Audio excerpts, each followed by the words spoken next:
안녕하세요. 2학년 미술의 박세현입니다.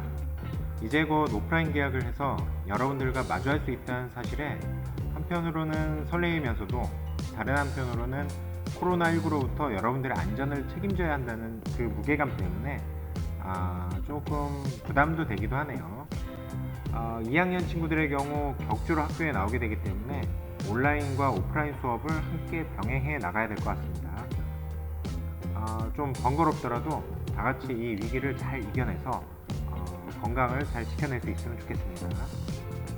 자, 오늘은 명화제 구성 중에 중첩에 대한 개념 이해와 소품 표현에 대해서 이야기를 나눠보도록 하겠습니다.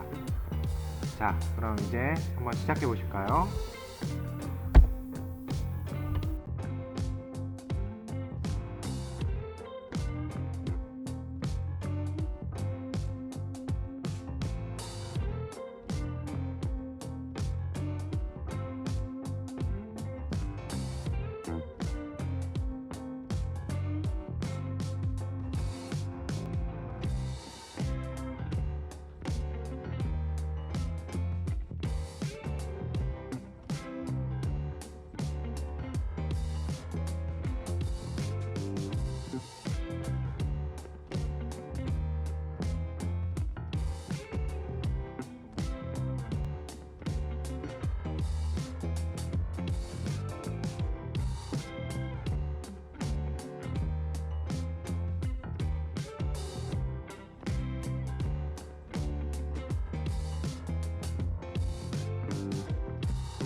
자, 우리가 이제 하는 그 명화의 그 재구성이 사실 이제 평면적인 그림을 입체로 재구성하는 거 아니겠습니까? 그래서 그림에서 일단 여러분들이 공간감이라는 그 개념을 같이 이해하고 가시면은 훨씬 수월하게 작업을 하실 수 있을 거라고 생각합니다. 자, 일단은 우리가 2차원 그 종이 위에다가 3차원처럼 보이도록 만들어라 라고 하는 개념은 뭐냐면은 사실 투시에 입각해서 실제로 그 입체감이 보이도록 착시를 주란 얘기거든요. 그러니까 허구적인 공간의 개념이죠. 그래서 왼쪽에 그 그림을 보시면은 이제 르네상스 초기에 이제 만들어진 마사초라는 작가의 성삼위일체라는 작품이에요. 근데 왼쪽의 작품을 보시면 어떠신가요? 마치 그 눈앞에서 실제 인물이 그 공간 안에 서서 배치되어 있는 느낌이 들지 않나요? 마치 옆에서 보면은 바로 오른쪽에 있는 그림처럼 보일 것 같은 느낌이죠, 그렇죠? 그래서 우리가 이제 그림에서 그 공간감이라는 그 개념 자체는 2C에 입각해서 3D의 3차원 입체를 표현하도록 만들어낸 착시 현상이다. 그래서 그렇게 이해를 하시면 되겠습니다. 자, 그래서 우리가 하는 그 작품의 그 중첩에 대한 부분도 좀 이해를 하시면 좋겠는데, 자, 이것도 좀 재미난 요소가 뭐냐면은, 우리가 1차원적인 그 도구를 이용해서 2차원적인 형태를 그리고, 그 2차원들을 이용해서 중첩시켜서 3차원의 공간을 만드는 입체 조형 활동이라는 점에서 좀 재미난 활동이라고 할 수 있습니다. 그래서 그 1차원과 2차원 그리고 2차원과 3차원에 대한 개념을 여러분들이 좀 이해를 하시려면은 아래 이제 동전 그림 한번 잘 보세요. 자, 동전 그림을 잘 보시면은 1차원이라고 했을 경우에는 이게 우리가 하나의 그 선으로 이해가 될 거예요. 선. 그래서 이 선 안에서 우리가 왔다 갔다 하면서 이 형태를 이렇게만 이해를 하겠죠. 자, 2차원으로 가게 되면은 마치 납작한 평면에 100원짜리가 보이는 그런 형태가 될 겁니다. 그리고 3차원의 공간이 되게 되면은 이제 동전이라는 이제 하나의 물체가 손에 이렇게 잡힐 수 있게 형상이 만들어지겠죠. 그렇죠? 자, 그래서 우리가 1차원과 2차원 그리고 3차원에 대한 개념을 잘 이해를 하고 이거를 어떻게 적용시킬 것이냐 거기에 대한 이해를 좀 여러분들이 잘 하고 계시다면은 재미난 작품이 만들어질 거라고 생각합니다. 여러분 영화 인터스텔라 혹시 보셨나요? 선생님은 이 영화를 한 3번 정도 봤는데요. 볼 때마다 굉장히 그 호기심을 자아내게 하는 그런 영화인 것 같아요. 특히 그 시공에 대한 개념과 차원에 대한 부분들을 이제 다루는 부분은 이 영화에 있어서 가장 큰 백미가 아닐까 그런 생각을 한번 해봅니다. 그래서 여러분들도 시간이 되신다면은 이 영화를 한번 꼭 보시기를 강력 추천을 드립니다. 그래서 우리가 하는 이 작업들도 사실 따지고 보면은 이 차원에 대한 개념들이 녹아 있다고 볼 수 있거든요. 그래서 2차원으로 그려진 여러분들의 그 명화가 3차원의 공간으로 재구성이 되고 또 우리는 이거를 관조적 입장에서 마치 그 4차원의 공간에서 3차원을 펼쳐서 한번 이렇게 보는 것처럼 이 영화의 한 장면처럼 이렇게 우리가 구성을 한다는 것 자체가 어떻게 보면 재미난 요소가 아닐까 그런 생각 한번 해봅니다.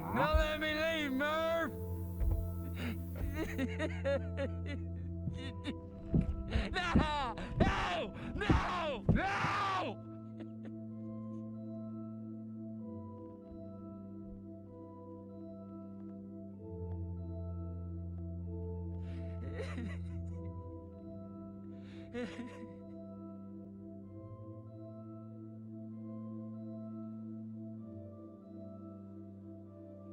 It was you.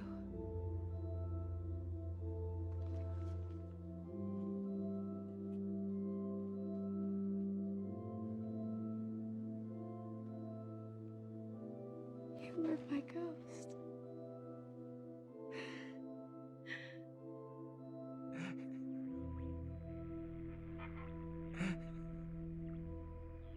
Cooper. Cooper. Come in, Cooper.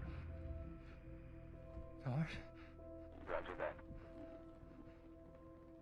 you survived. Somewhere in their fifth dimension, they saved us. Who the hell is they? And just why they want to help us, huh? I don't know, but they constructed this three-dimensional space inside their five-dimensional reality to allow you to understand it. Hell, that ain't working. Yes, it is. You've seen that time is represented here as a physical dimension. You have worked out that you can exert a force across space-time. Gravity. To send a message. Affirmative. Gravity can cross the dimensions, including time. Apparently. Do you have the quantum data? Roger, I have it. I am transmitting on all wavelengths, but nothing is getting out, Cooper.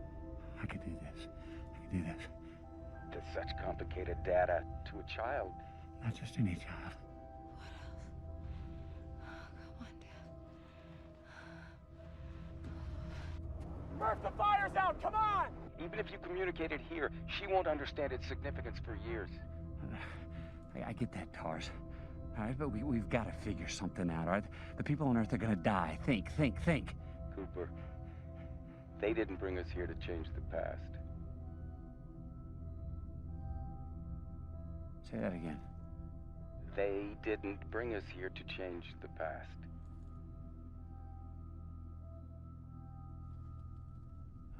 bring us here at all.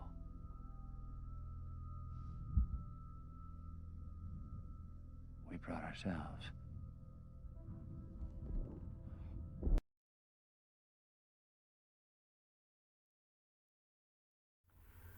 자, 그리고 4차원의 공간과 작품을 이제 적용을 시킨다라고 하면은 왼쪽에 있는 작품처럼 보여지지 않을까 그런 생각을 한번 해볼 수 있을 것 같아요.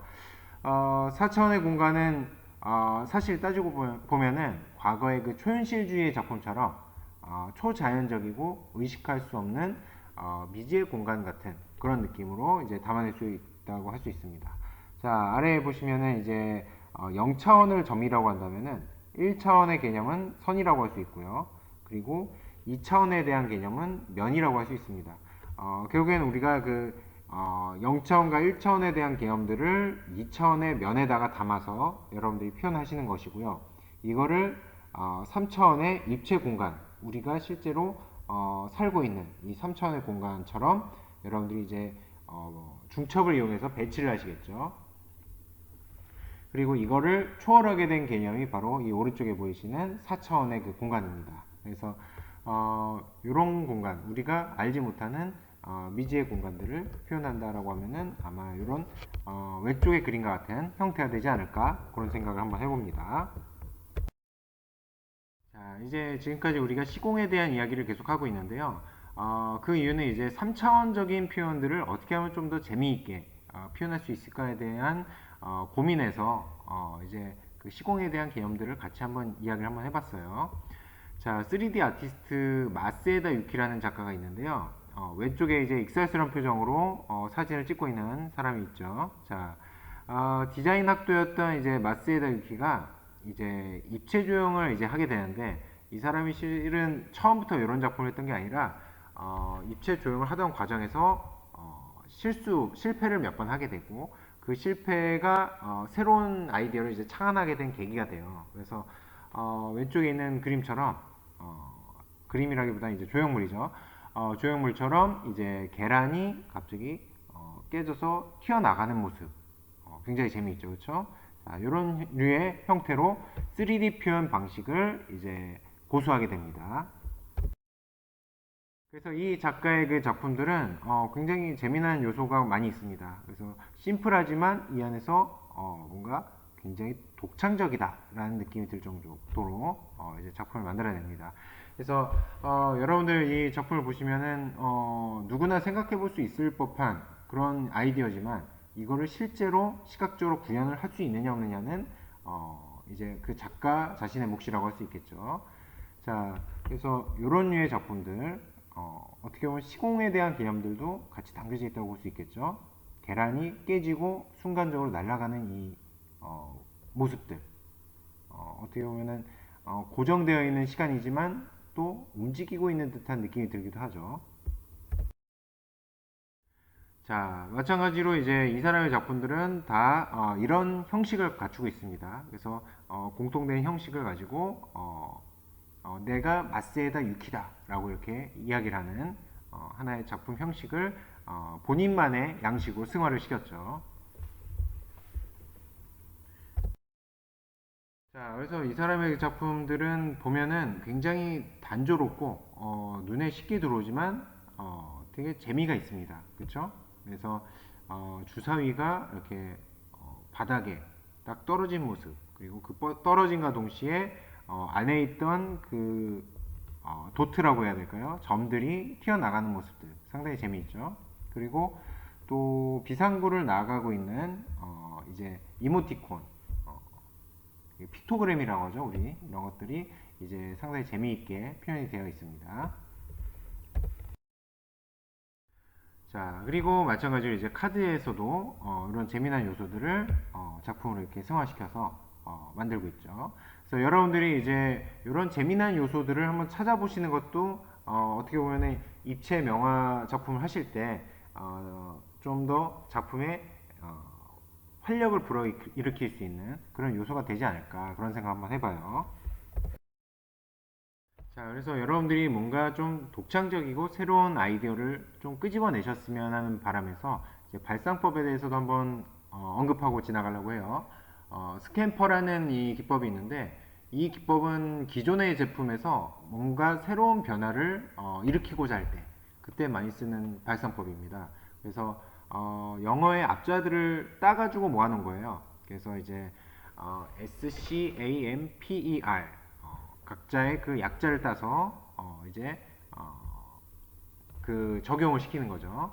그래서 대체하고 결합하고 또 적용을 시켜보고 수정과 변경을 해보고 그리고 활용을 하고 또 제거해보고 또 반대로 또 뒤집거나 해서 이제 변화를 주는 그런 형태의 것들이 이제 요 스캠퍼의 특징이라고 할 수 있습니다. 그래서 한번 하나씩 그냥 보실게요. 자, 일단 대체하고 합성을 해서 이제 환경에 적응시켜서 변경을 한 예라고 할 수 있습니다. 그래서 왼쪽에 보시면은 이제 하나의 그 공사장이자 집이라는 공간이 나오고요. 거기에 갑자기 생뚱맞게 원숭이와 너구리가 나와서 원숭이는 밑에서 놀고 있고요. 이제 그 너구리는 위에 그 우주를 보고 있어요. 그 밤하늘의 우주는 정말로 우리가 상상도 못할 그냥 별들이 떠 있는 게 아니라 행성들이 정말 망원경으로 본 것처럼 가까이 확대되어서 이렇게 보여지고 있죠. 그래서 이런 류의 형태들을 바로 우리가 스캠퍼라고 할 수 있습니다. 딱 보시면 어떤 작품 떠오르세요? 바로 그 초현실주의 작품 떠오르지 않으세요? 초현실주의 작품에 가장 기본적으로 많이 쓰여진 이 기법이 이제 대페이지만 기법이라고 하거든요. 그래서 원래 있어야 될 공간에 있지 않고 전혀 다른 이질적인 공간에 배치되어 있는 것을 우리가 이제 대페이지만 기법이라고 하는데 그 기법과도 굉장히 많이 닮아 있죠. 자, 그리고 이제 결합 말 그대로 이제 합성을 한 다음에 이 환경에 적응을 시켜서 그 용도에 맞게 변경을 시켰어요. 그렇죠? 자, 그래서 보시면은 이 도로의 한복판이 마치 수영장 라인 같은 느낌도 솔직히 들죠. 그리고 이 출렁거리는 그 도로의 모습이 파도 같은 느낌도 좀 들고요. 그렇죠?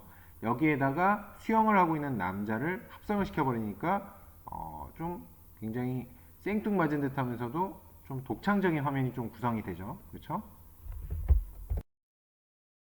자, 그래서 이 발상법에 대해서 우리가 지금 보고 있는데 보시면은 잘 아시겠지만 사실 우리가 무언가 새로운 거를 만들어낸다라고 하는 개념들은 기존에 있던 것들을 어떠한 형태로 결합을 해서 재창조해낼 것이냐 거기에 대한 고민이거든요. 그래서 이 미술에서의 그 독창적인 화면을 구상을 하고 창작을 해낸다라고 하는 개념들은 사실 무에서 유를 창조하는 개념이 아니에요.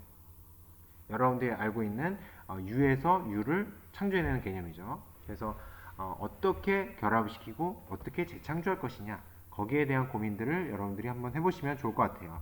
결국에는 정답은 여러분들의 그 머릿속과 경험 속에서 있다고 할 수 있습니다. 자, 그래서 지금 보시는 그 화면 보시면 어떠신가요?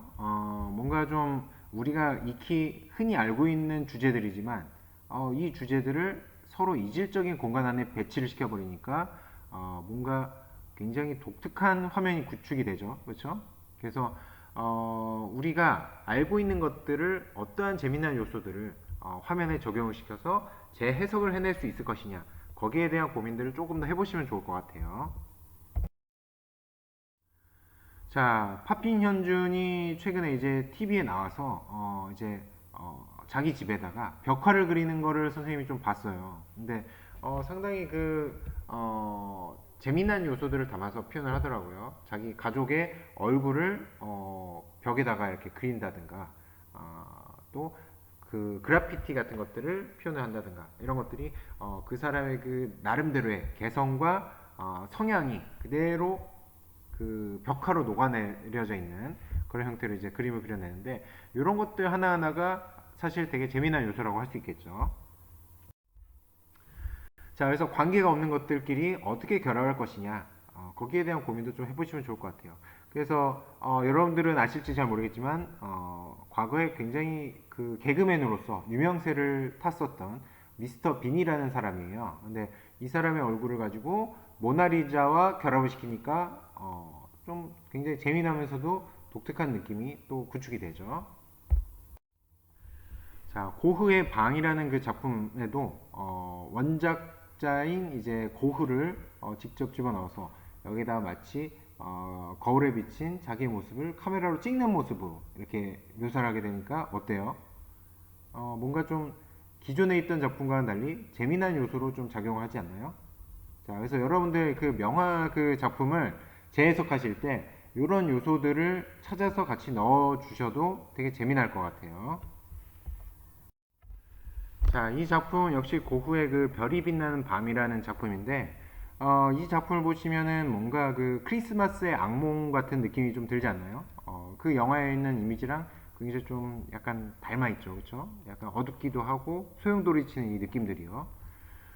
그래서 이 크리스마스의 악몽이라는 그 주인공을 이 작품에다 그대로 합성을 시켜보니까 느낌이 또 생각보다 이질감이 들지 않고 자연스럽게 잘 녹아들죠. 그래서 여러분들이 꼭 작품에 해당되는 소재가 아니더라도 기타 등등의 유사한 소재들을 같이 접목을 시키셔도 되니까 그렇게 접목을 시키시면은 명화 작품 재구성이 재미난 요소들이 좀 더 많이 채워질 수 있을 것 같다는 생각이 좀 듭니다. 대신에 이제 표현하실 때는 원래 원작에서 표현된 그 표현 기법 양식을 같이 적용을 시키셔가지고 이 소재들을 같이 표현해 주시면 굉장히 이질감이 들지 않으면서 재미있게 잘 녹아들 수 있는 전체적인 분위기와 함께 어우러질 수 있는 그런 화면이 구축될 수 있을 것 같아요. 자, 여러분들 그래서 관계없는 것들끼리 결합을 하셔도 좋으니까 여러분들이 생각하는 다양한 그 소재들을 명화 재구성하실 때 접목을 시키셔가지고 표현해 주시면은 여러분들의 그 작품에 좀 더 풍부한 그리고 풍요로운 재미를 선사할 수 있지 않을까 그런 생각을 좀 해봅니다. 특히 이제 앞에서 언급을 했지만 여러분들이 이제 작품을 다른 소재를 쓰실 때 소재를 쓰시는 거는 좋은데 거기에 표현 기법적인 부분은 같이 좀 따라가 주시면 좋을 것 같아요. 그렇게 해주셔야 이제 전체적인 화면에서 크게 이질감 없이 같이 잘 어우러져서 융화가 될 수 있을 거라고 생각합니다. 자, 특히 그 관계없는 것들끼리 결합을 하실 때 그 주제뿐만 아니라 그 기타 등등의 다양한 요소들도 같이 접목을 시키셔도 괜찮습니다. 대신에 이제 그 명화의 기본적인 그 틀과 형식은 따라가 주시면 좋을 것 같아요. 자, 그거 외에도 이제 그 아까 스캠퍼에서 얘기했듯이 다른 것으로 대체하는 방식도 있어요. 그래서 이를테면 명화의 모든 부분을 다 여러분들이 똑같이 묘사를 하시되 이를테면 얼굴만 본인이 좋아하는 애니메이션 주인공이라든가 아니면은 본인의 얼굴 좌상이라든가 다른 뭐 기타 동물 같은 것들을 접목시키셔서 표현하셔도 재미가 있을 것 같습니다. 역시 이제 마찬가지로 이제 그 얀바네이크의 아르놀피니 부부의 초상 같은 경우에도 얼굴을 조금 각색을 해가지고 이제 스타워즈의 그 주인공 얼굴이죠, 그렇죠? 스타워즈의 그 주인공이라고 해야 되나요? 아무튼 등장인물의 얼굴과 멍멍이를 조금 바꿔서 이렇게 배치해 놓으니까 어때요? 느낌이 뭔가 좀 이질감이 들면서도 생각보다는 또 재미난 요소가 되죠, 그렇죠? 그래서 이런 식으로 여러분들이 다른 것으로 대체를 하셔도 괜찮습니다. 또 고흐의 그 울고 있는 노인이라는 작품을 의자 대신에 변기로 이제 바꿔놓으니까 느낌이 또 어떠세요? 좀 뭔가 굉장히 그 나오질 않아서 고통받고 있는 한 사람의 모습을 보는 것 같지 않나요? 그래서 어떻게 보면은 이 원작을 조롱하는 것처럼 보이실 수도 있겠지만 사실 이 패러디를 하고 뭔가 새로운 거를 재창조를 한다라고 했을 때는 이런 재미난 요소들이 또 감상자로 하여금 또 다른 재미를 또 느낄 수 있도록 만들어준 요소이기도 합니다. 자, 그래서 오늘의 과제입니다. 자, 오늘 이제 여러분들께 설명드린 거를 가볍게 요약을 하자면은 스캠퍼니 뭐 시공에 대한 이야기니 아니면은 뭐 초현실주의니 뭐 다양한 이야기를 했지만 사실 이 이야기를 한 가장 근본적인 이유는 여러분들 그 주제 명화 주제에 서포트를 할 수 있을 만한 재미난 요소를 한번 찾아가지고 거기에 조금 이질적이어도 좋고 아니면은 관련된 내용이어도 좋으니까 패러디를 해가지고 재미나게 표현을 해봐라 라는 게 오늘 강의의 가장 핵심이었습니다. 그래서 여러분들이 그 나름대로의 경험이나 생각, 느낀 점들을 토대로 해서 이 재미난 요소를 한번 찾아보세요. 그리고 채색을 하고 완성하신 후에는 가위로 오려서 가장 전면 혹은 가장 후면 아니면 공간의 적재적소에 그 소재들을 붙이셔서 입체감이 좀 더 풍성해지도록 표현해 보시면 되겠습니다. 자, 그래서 이 강의가 끝나는 대로 이제 여러분들 나름대로의 아이디어를 짜내셔가지고 명화 관련된 여러 가지 패러디 요소들을 집어넣어 주세요. 아무튼 긴 시간 동안 이렇게 설명을 들으셔서 감사드리고요. 다음 시간에 또 뵙도록 하겠습니다. 수고 많으셨습니다.